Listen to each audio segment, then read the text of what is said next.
Thank you. Next, we have Saj Purple Blackwell. Good afternoon. I don't know if you can hear me. Yep, we can. All right. So my question is definitely for any of the police officers on the line. You said that the young lady was shot at the rec centers. Now, we've been talking for weeks now in regards to the uptick in supposed surveillance and patrolling at our rec centers. How is it that this young lady got shot at our rec centers when we're supposed to be doing some, over patrolling in these areas?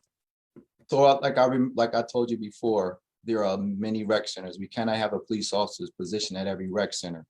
But if we anticipate there's going to be a problem, that's when we will increase our patrol at those locations. This rec center in particular, according to the captain, there has not been any issues at this rec center. However, I did check to see how many times that place was checked. They were consistent with making periodic checks at this rec center, where I told you that officers are to get out their cars and sign a patrol log, in which they did. They were signing that log faithfully at that rec center. Unfortunately, when the shooting occurred, the rec center operated. Now, again, this is during operational hours. The hours of operation is from 9 a.m. to 9 p.m. The shooting occurred about, I think it was 8:54 p.m., where it was basically the rec center was closed. So the officers are still checking the rec centers. Rec centers where we anticipate or we experienced problems in the past, we have officers actually stationary there at those type of rec centers. But this particular rec center where the shooting occurred, this was not on our radar, but it was still being checked. Thank you very much. And then my follow-up question would be, again, I'm kind of piggybacking off of an earlier reporter. If we have over 6,000 police officers who are currently actively employed and engaged, and we only have 200 some odd schools, why isn't there, or will we yet see an actual plan of how many police we have, how many town watch we have, how many PAN people are actually on these safe corridors? Because we are this has been an unprecedented moment in time. So the shootings and killings are unprecedented, and they're happening by teenagers who are school age. So we know that from the hood to the school, there's about to be, and can be, and hopefully not, but a problem. So why are we not being prepared for this unprecedented moment where kids are about to go back to school with all these hood beefs that led to a 15-year-old getting shot twice in the head? So we are prepared for, like I mentioned, we're identifying locations. We're making adjustments in reference to the boundaries of certain corridors. You mentioned the number of police officers we have. The numbers are not the same as it was 2-3 years ago. The numbers are a lot less. So we're working with what we have at this point. And again, I'm just being candid with you. During a day work tour, officers, they have to attend court, okay, to make sure that these violent criminals remain behind bars by going to court to testify. So I'm just being candid. So we don't have a lot of officers as you think we have, but with what we have, we are doing our best as far as trying to protect our children. That's priority for me. I have children, and I look at these kids as my kids as well, and that's a priority for me. So rest assured that if folks share information with us, let us know exactly what's happening, we will address it. We will take action.